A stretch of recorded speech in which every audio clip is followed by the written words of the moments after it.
Sir असां SPT 01 2024 में apply कयो। असां IBA जे इदारे जा समूरा टेस्ट पास कया।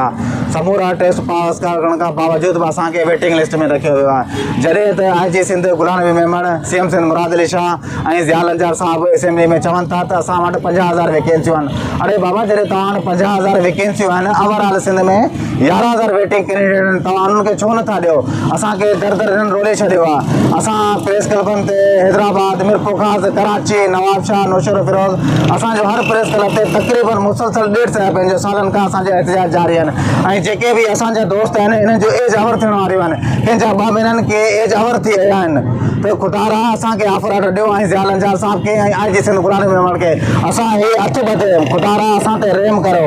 असांजे पोयां असांजो अम्मा, असांजा बाबा असांजे इंतज़ार में आहिनि त असांजे पुटनि खे नौकरियूं मिलंदियूं त असांजे घरनि में ख़ुशियूं ईंदियूं।